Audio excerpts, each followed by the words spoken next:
Hey everybody, and welcome to a Lefty Knitter podcast. I was just recently at a crank-in and I got some wonderful advice. I watched some wonderful videos after going to the crank-in, and I decided to try toe-up socks again. So here we are, toe-up socks. These were done toe-up, and I did a hung hem at the top, and there's still waste yarn and a long tail so I can close it off.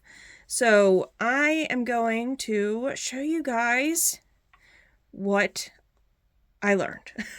And it may not be perfect because I only did it this once, so there could be mess ups, but we're gonna go for it. So I'm gonna come back and put waste yarn and my bonnet on my machine, and I'm gonna come back and show you the toe up.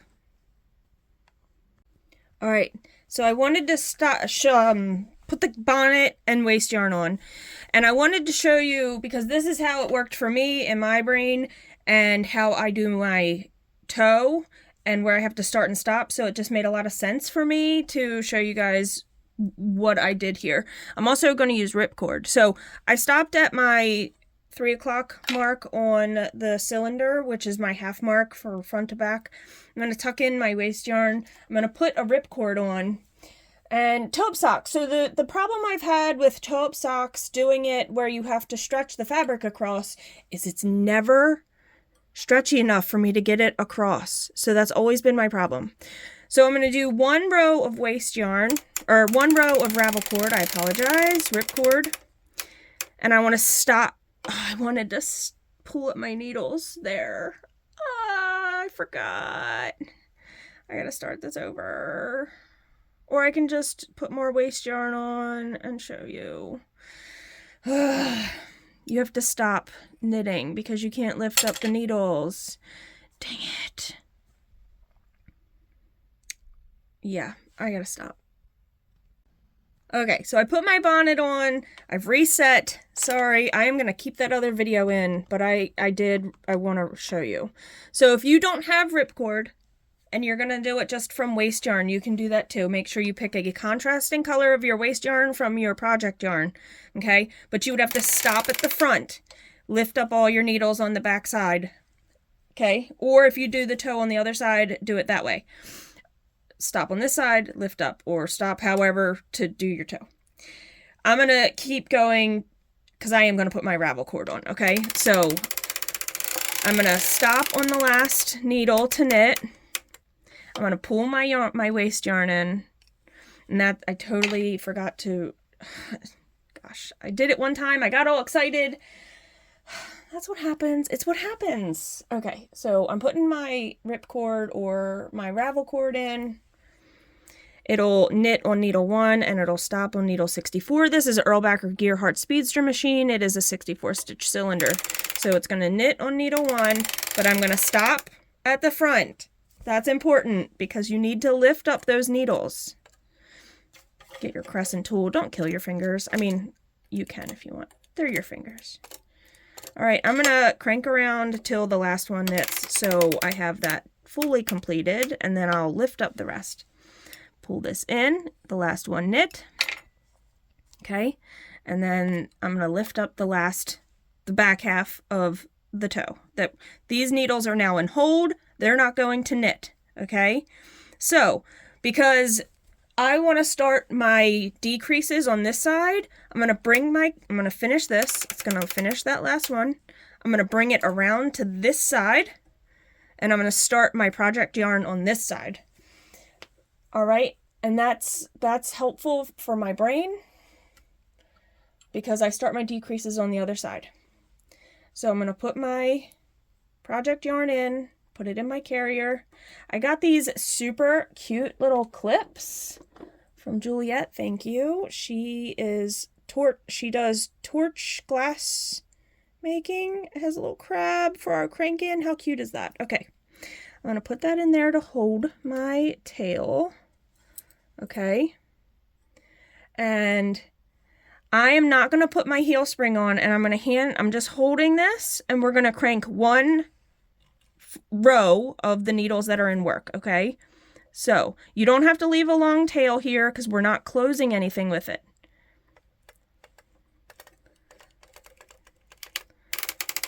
crank around till your last one knits, which it didn't knit. That's okay. We're going to fix that and knit it by hand. I should have held that ravel cord. That is an issue with the tail and or ravel cord if it's kind of loose. So sometimes you have to, I'm doing this blindly. Sorry. I'm trying to do this blindly. Okay. So you're going to hand knit it. Okay. Like that. I've hand knit it. I'm going to tension the first 2 rows by hand, and then I'll put my heel spring on. You want to keep this first couple rows loose, because these are the stitches you're going to be hanging over here once we put them back down into work. That's going to be stretched across and hung on these needles. Okay? Let me move this clip down. It's fine, I'm sure, but I'm going to move it down a little. Also, I got another one. I should have, and that would have been smart, put this to hold this tail. If you don't have clips, if you don't have these kinds of clips, you can use any clips you have, okay? So I'm going to lift one to decrease, and so we're going to mirror on the other side. So I'm going to hand tension it. We're going to decrease 1 stitch on this side, and we're going to do the same thing on this side. So lift to decrease. So this is now, we've knit really 3 rows, the initial row and 2 rows. One pass this way, one pass this way. My pass always finishes it on this side. Now you're going to wrap needle number 1. We lifted needle number 1, and now we're going to wrap needle number 1. I'm going to hand tension it just for this row too, real quick. Okay. Now we didn't lift any needles up or down, do anything. Tension the yarn by hand, go around. Okay. Now, we're going to do this 3 times. So I'm going to put my heel spring on now so I don't have to hand tension it anymore. We're going to decrease the second needle. Okay, we're going to knit that row. Decrease the second needle, knit that row. I'm going to need to put heel forks in eventually, the weights. Okay, we're going to wrap needle number 2. Now, my new cranking friend, she only does this on the one side. I'm going to link her video. She has a video. Because it gave her enough to pull it across. I did it on both sides of the toe. So I did it on this side, and I did it when I increased. So I've wrapped needle number 2 on this side. Okay. I'm just going to hold this down with my hand, but I'm going to put my heel weights in. I've been using my V-hook that I got. I got this from Lamb, which is another knitting company, and I'm going to just put my weights in to hold that down. I'm going to attempt to put that in. Sorry. Okay, so now we're at needle number 3. We're going to lift needle number 3. We're going to lift needle number 3 on this side. Then we're going to wrap needle number 3 on this side. Now, when you're wrapping, you're going to end up closing latches. That's going to happen. So you got to be real careful when we put them back into work. Okay. They're on hold right now, so it's fine. That was a wrap on 3. And then wrap on 3 on this side. Okay. Knit around. Now we're going to do whatever normal decreases that you do from here on to wherever your target is. So I'm going to lift 1 to decrease, crank around, mirror it on the other side.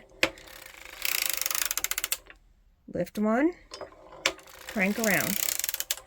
Same thing. My target needle is this black one. Lift 1. Now I'm not going to do my up 1, down 2 that I normally do. I'd have to move my heel weights again. Because I didn't do that on the other sock. So I'm going to lift 1 to decrease, crank, lift 1 to decrease, crank. Sorry, that didn't look like it caught. Lift 1 to decrease, lift, lift, lift. This is the last one on this side. Last one on this side. Okay. Now, to do the increases this time, I'm not going to do my up 1 and down 2. I'm just going to push one needle down and it's got to catch in that latch, okay? So one down on this side to start your increases. You're going to get all the way till we have 3 left. So I put one down to increase, crank around. I need to fix my weights.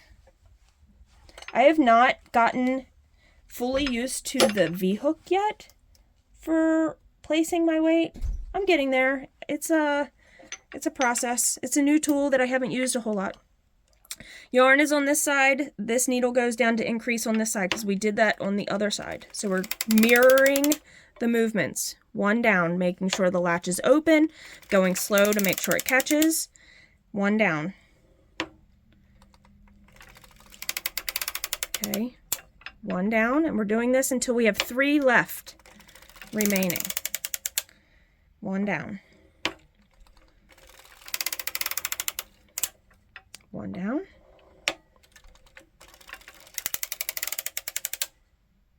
I should fix my weights again. One down. Because it's not going back down in the front. I shouldn't have to adjust this much. I just haven't figured this tool out real well.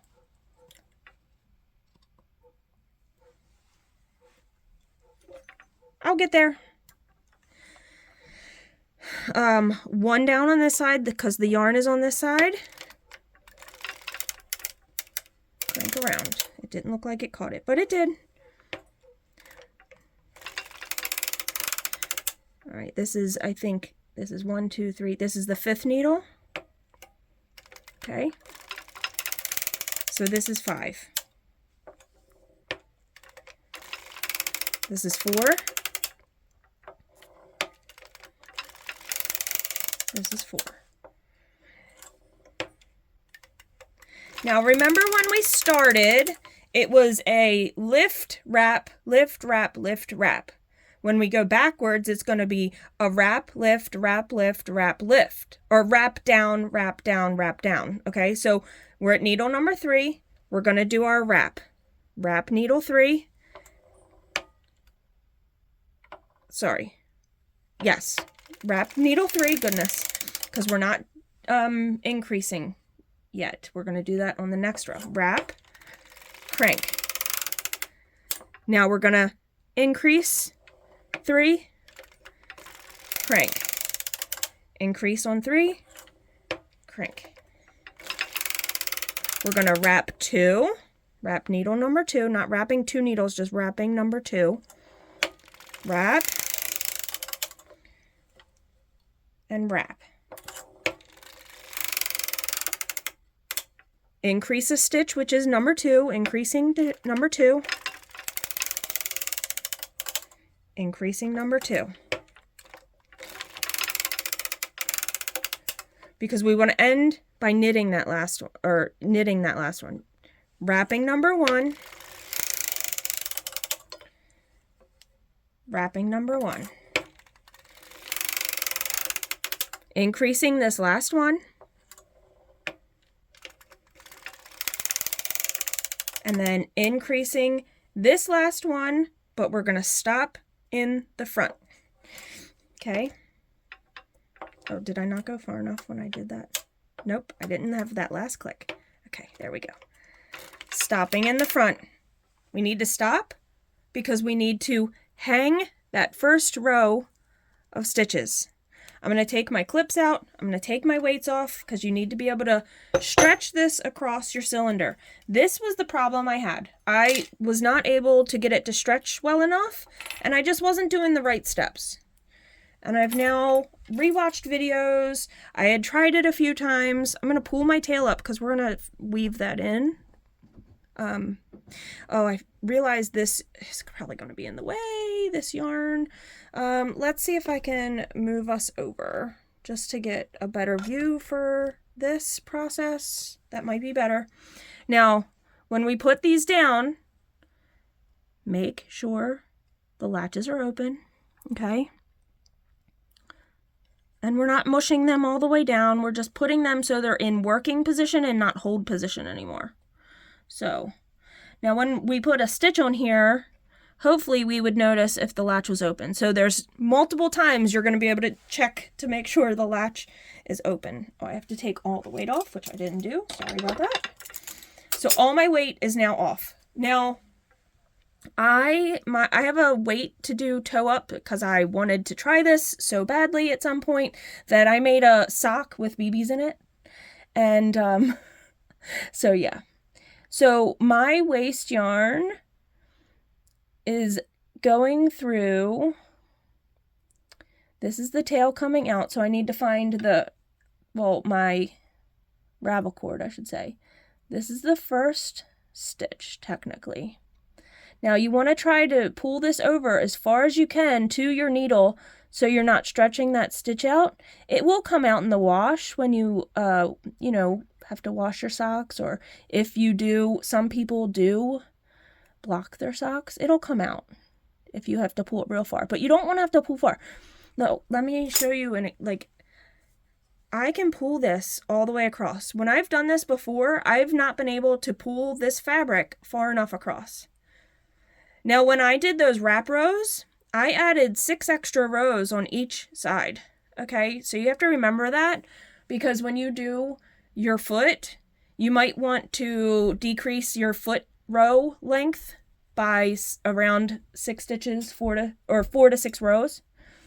So we're just going to keep doing this. And this is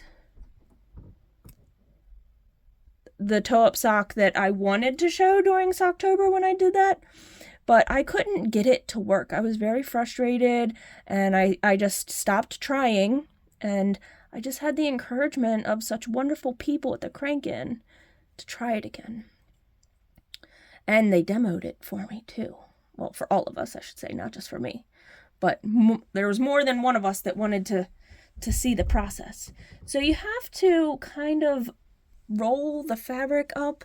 I don't know if you can tell what I'm doing. I'm trying to roll it up so I can see, but also so you guys can see, but you're not going to be able to see everything. I'm not always able to get everything in all these shots.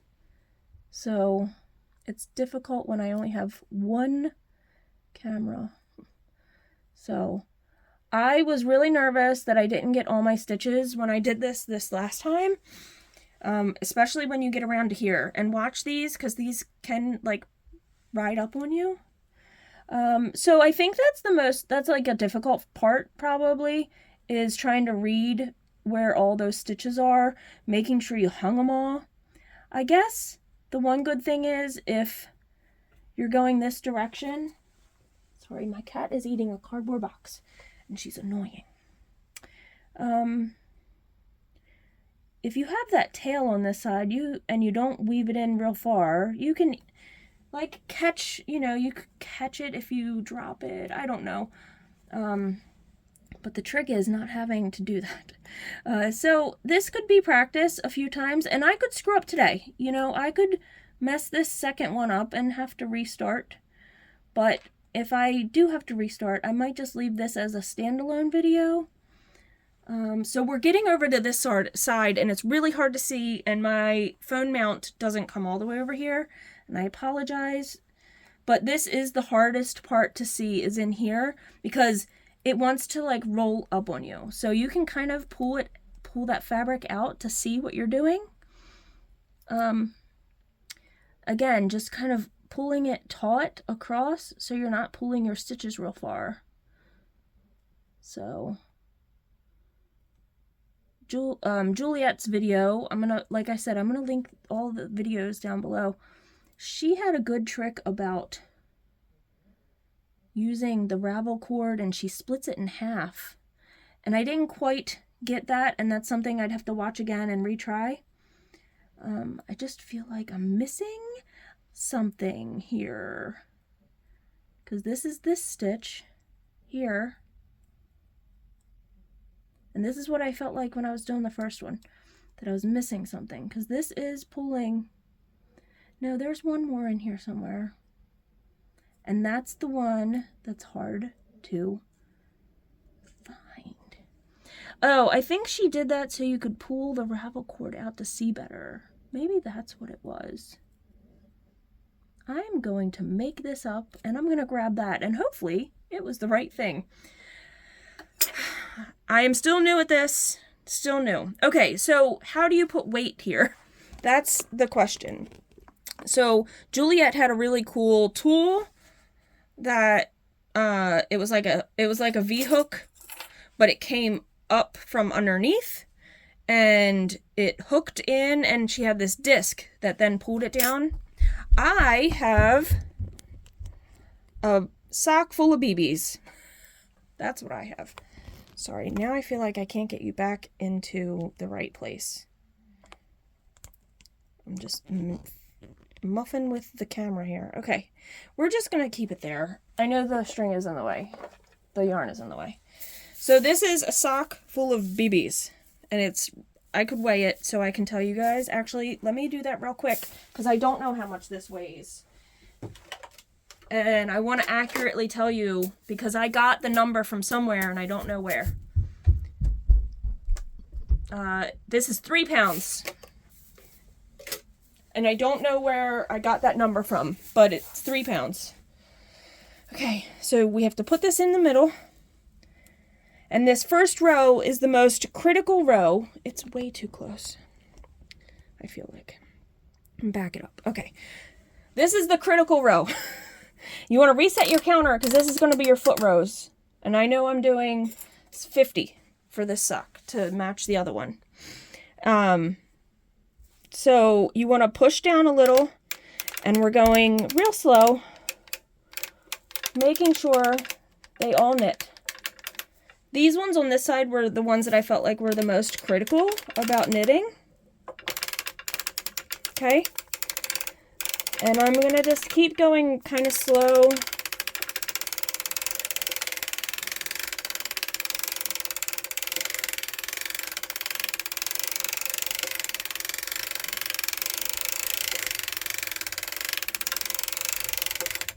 And I think I had taken my heel spring off for this, so I should have done that. But that's okay. It'll be fine. Yarn is very forgiving, right?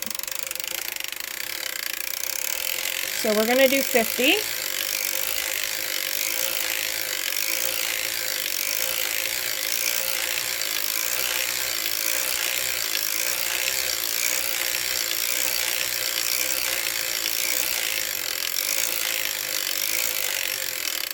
It's slowly going down. You can see that it's like taking a second for these stitches to go down. So I'm just going to give it a little love here.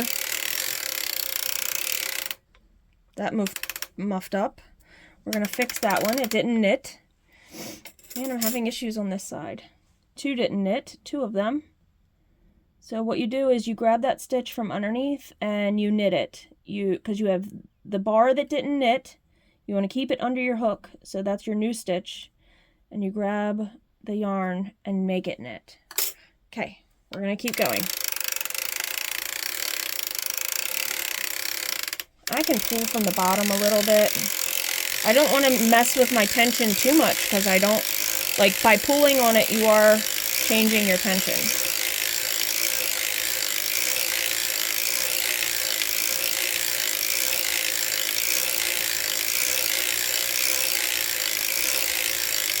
So I'm at 50 and I'm going to stop at the front because I'm going to do my heel. Take my weight out. I don't need that anymore for this project. And I'm going to put my buckle on there because it will reach the toe at this point. It'll capture the toe. Just got to pull it down in there. Capture the whole toe.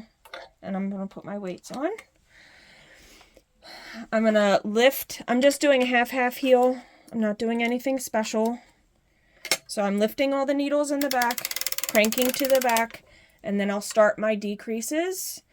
I'm going to go kind of fast, but I'm just lifting one on each side where the yarn is coming from. I mean, I'm not going fast, but I'm not going to walk step by step through this. So I'm just lifting one on each pass on the yarn side. I am going to put my V-hook for my heel weights back on. because you will need your weights when you're doing heels and toes. Yarn is on this side. Lift that needle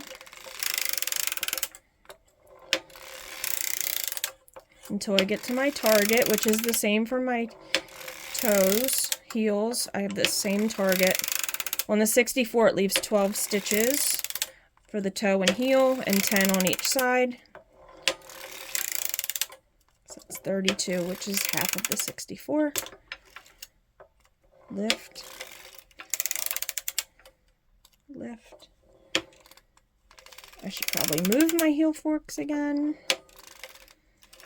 That was the last one on this side. Now I'm going to do my 1 up, 2 down method, which is not my method. It's just the method I usually do when I do my increases. So it's 1 up on the yarn side, 2 down on the opposite. And I am going to move my heel weight so I don't have to keep doing that. That's... Nobody wants to have to keep doing that. Yarn side is 1 up, 2 down on the opposite, making sure your latches are open and not squishing the needles all the way down, because you don't have to do that. They just have to be in working position. 1 up, 2 down. 1 up, 2 down. I don't know how I like a taupe sock. I don't know if it's going to fit a whole lot different than a regular sock. Also, how do you finish it? I think that was like the question all of us had. And there's going to be multiple ways you can finish. You can put waste yarn on and do a sewn bind off or a back stitch bind off. You can do a latch hook bind off. You can leave a long tail and do a crochet bind off. It's up to you. I did a hung hem, and I'm going to show you how I did that. So we're almost back at our half marks. 1 up, 2 down. 1 up, 2 down. I am going to do 1 up and 2 down on this side because that completes the mirror. 1 up, crank to the front. We're going to put the needles back down. And I did, for the leg, leave the heel spring on because I wanted the leg to be just a little bit tighter. I wanted to make sure it fit up near where the cuff is. So we're going to now crank. I'm going to reset, and I'm going to try to get at least close to the number I had, which was 60. I put 60, and then I put a ripcord in, knit it with the project yarn to give me where to hang it. So let's get there. So let's do, we're going to have to change. Something is, okay, no, it was just being, it just felt really tight to crank, but we're good, we're good. I thought something was stuck somewhere. I am going to have to change cones, though, at some point. So I'll show you a faux Russian join.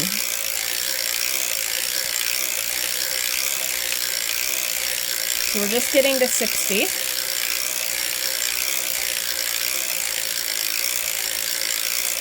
And I left all my weights on. You don't want to take your weights off just because you're done your heel. You don't want to do that. Until you can get the buckle up past the heel, you don't want to do that.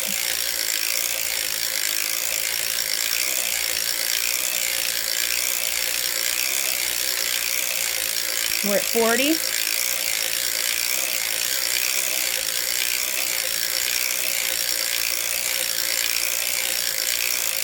All right, we're getting to the end of this cone, so I'm going to do a faux Russian join. You want to go until you have enough yarn where it touches your mast. So if you're cutting it to do a join, do that. But if you're cranking, unless you're trying to get your join in a certain spot. So my yarn just came out of my mast. So I have this long loop. I'm going to thread it backwards so the tail is going into the needles there.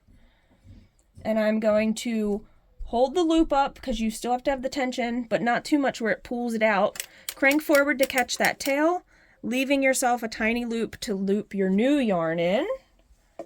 And I'm going to get to 60. I'm at 52. Okay. So just looping in the new yarn, holding it.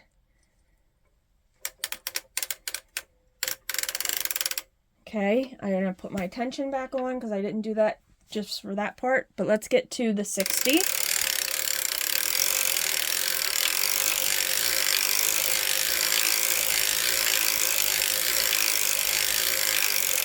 So I'm gonna stop so my last needle closes. Not that this is like, it doesn't have to be this precise, but I do need a ravel cord. So let me get a new piece here.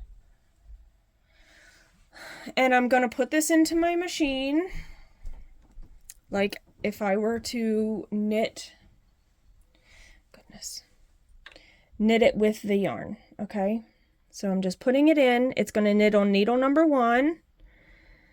And I'm just gonna kind of hold it to catch it, and then kind of hold it up so it doesn't get stuck somewhere. And 1 full round with the ravel cord. This is going to be a harder one to see, not gonna lie. The other one, it hit at the brown, so we're gonna go with it. I stopped on the last needle and I'm gonna pull the tail in. And I thought I was going to run out of yarn, so I stopped at 75. So I'm going to knit to 75, but I'm going to be picking up the row that's like in between the ravel cord. It's a little hard to see.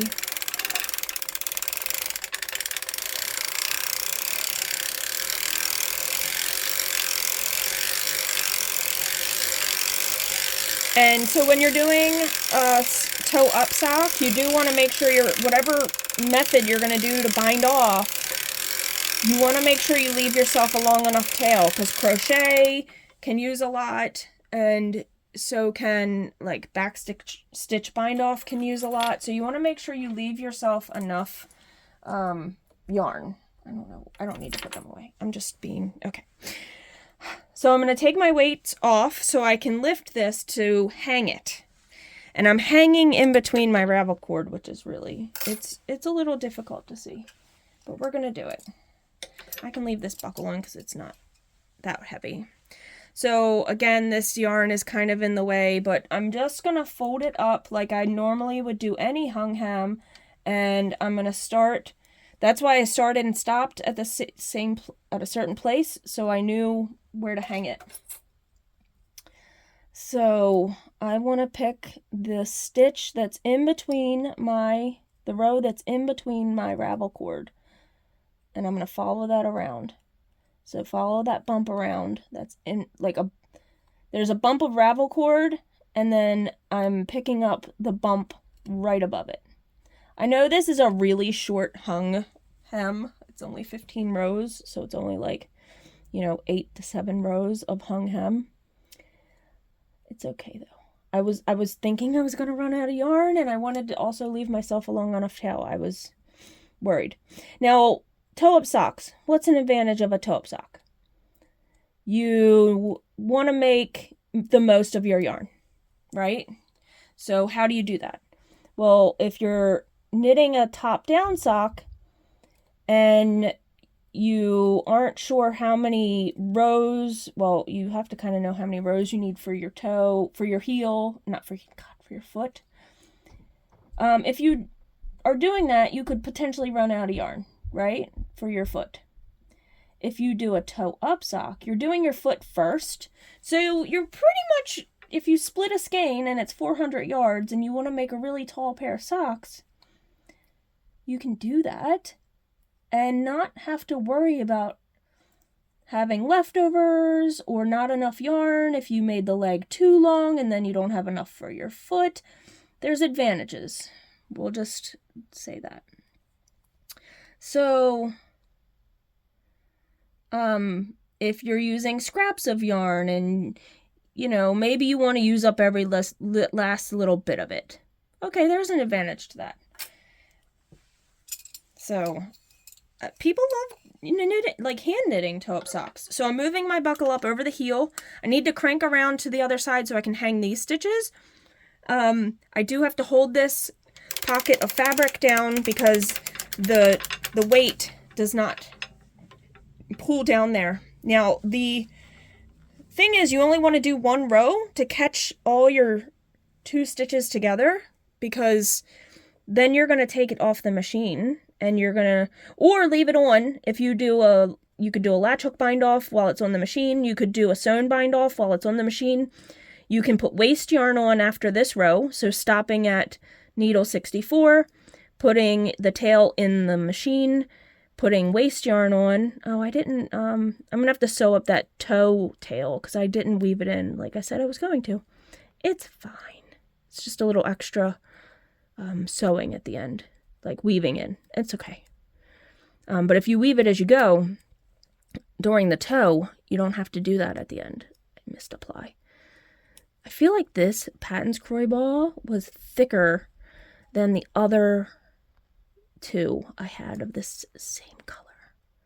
I swear, Patton's Croy is just, it's definitely thicker than regular sock yarn, and to me, it's inconsistent. And that's fine. It's fine. I love it though. I'm not gonna lie, you've seen me crank a lot of Patton's Croy. Alright, so we're at this last bump. That's the last stitch because I know I started on 1, ending on 64. I'm going to crank around. This row can be very tight. Actually, I'm going to take my heel spring off to finish cranking this row. And I'm going to stop when that last needle closes, that one. And I'm going to leave myself a very long tail. I'd probably leave myself too long of a tail. I know I do when I'm making my socks and I have to, like, I'm Kitchenering the toes and I'm like, ugh. But I just throw all my yarn scraps in a glass vase on my desk and I use it for stuffing. It's, you know, multi-purpose. So the reason you put the ripcord in is so you can see, unless you're changing color, you could change your color of your hem to another yarn color and then just hang it where the color changes. That would also work really well, but I didn't want to do that. I wanted to use the same yarn. So I put that's just my tip and trick of how to find the row so it goes evenly. So I need to put waste yarn on, something that's going to contrast well enough. I'm going to just pick this green. And it's going to just start on needle number 1 and crank, you know, however many rows of waste yarn. I do between 10 and 15 rows of waste yarn when I do my waste yarn. So that tail we tucked in, we're going to have to finish that last row that knit all that hung hem together. And you're just going to do that in whatever method you want. Just remember not to do it very tightly or else the top of the sock will be way tight. So you have to just be really careful, just like if you're doing a hand knit toe up sock, you have to be really careful about your bind off because if it's too tight, you're never getting it over your foot. I'm just going to bring that in. I'm going to take this off so I can show you and hold your weight, crank it off. Let me pull this back and I'll show you what we have. It'll be a cool toe up sock, man. Oh, I didn't. My waste yarn is stuck in my buckle. Give me 1 second. Sorry. Okay. I'm going to put that here. I'm going to move over here. Lift you guys up. Put this in frame so you can see. So here's your buckle or your bonnet that you put on, waste yarn. Then we did the ripcord and we started our toe. And then we hung it across. So yeah, that's really cool, isn't it? It's really cool. You hang it across. I'm going to take this ripcord out to take this off. Okay, where my ripcord is on this side. And I think Juliet probably has the right idea having it split because it seemed like she had an easier time. So it just comes off just like that. And if you missed something, you can, like, that's where we picked it up and lifted up those stitches. And then it started knitting in the round here. So we started our toe this way, decreased, increased. No, increased. I can't remember now. Oh my gosh. But you'll have a tail in there if you did miss something. I don't think I did. Looks pretty good. Looks like I didn't miss anything when I was picking up that brown because it was the brown color I was picking up. Let me shove my hand in here and yeah, here's the tail of it. I can feel it. I think I picked up all of them correctly. Seems all right. So yeah, toe up. Isn't that cool? So the toe looks a little longer maybe than some other toes, but if I wanted to remedy that, I could have stopped at 14 stitches wide instead of 12, and that would have remedied the toe feeling like it's really long. And that's just the normal heel that I do. And here is the top with that tiny, tiny hung hem. I'll pull that ripcord out from this side. Sorry, it's stuck on the other ripcord. Come on. Nope. Nope. Pull it from here. I can see it pretty good. Okay. This one on the other one was a little harder to get out, probably because it was knit into the fabric at some point. But yeah, so now the ripcord's out. This stays on until you take this tail and do something with all of your stitches here, because these are all live, and if you don't tackle them with the tail, you have to bind them off somehow. So you can take a latch hook tool or a crochet hook, and you can go in. This one's a little big. I don't know if I would necessarily use this, but you would just go into that. It's really hard to get in there. It's really big. I know I have a smaller one, but you would go in, you would grab your yarn, pull it through, okay? And then you would go into the next one, pull it through, but then bind off the first one, like in hand knitting. So I'm not going to do that. I'm not going to show you guys this right now. You could also put this on needle and thread and do some sort of needle bind off. Yeah, and then you would take your waste yarn off and you would have the tiniest hung hem. But it's fine. I was just doing it for the purposes of attempting a toe-up sock. I'm really super happy that I've done this. So I hope you guys are all playing on your machines, attempting new things, trying new things. I know failure is hard, and getting and doing it over and over and over again is time consuming, but it's practice. So you have to practice. All right, guys, until the next episode, happy cranking. Leave me comments, suggestions, etc. And I'll see you in the next cranking episode. Bye.